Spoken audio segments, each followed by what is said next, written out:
So let's go ahead and address some of the situations that can occur from inside the vehicle. Number one is the seatbelt.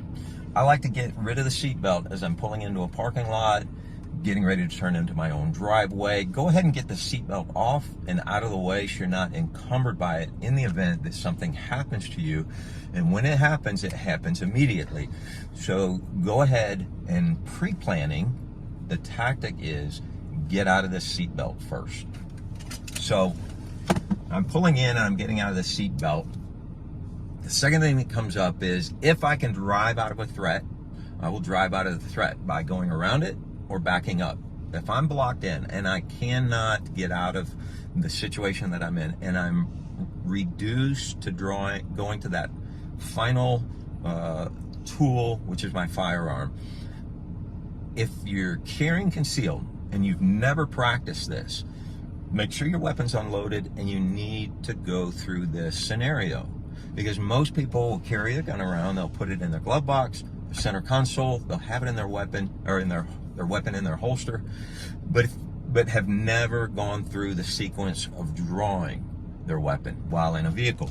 So what I like to do in the crawl, walk, run method of training is everything works off that initial contact with your weapon and then your draw.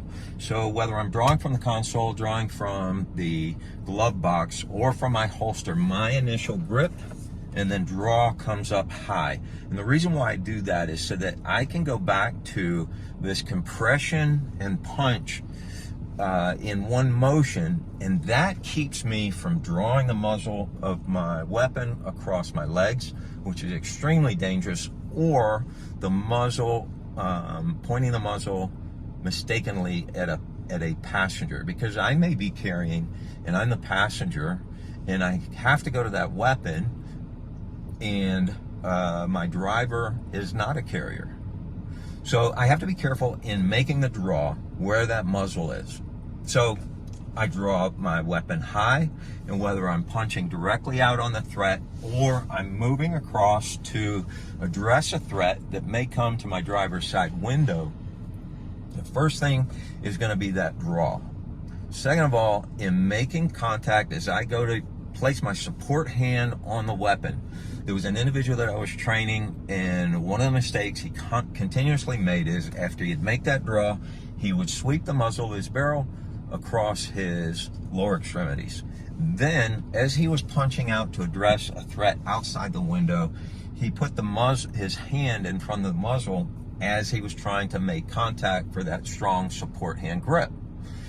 Every time he kept going through this same motion. So if he was not trained, carrying like he normally carries, has to go to that tool of last resort, he may have shot himself accidentally in either the legs or the hand once that traumatic situation happens, and everything goes into motion. So I would suggest that you practice from whatever position you carry your weapon. Practice drawing, practice drawing, practice drawing. Make sure that muzzle's pointed in a safe space. Make sure that weapon comes up high is what I like to do, because it also models my shooting from a compression, and it allows me to make contact with that support hand without putting my hand in front of the muzzle of the barrel.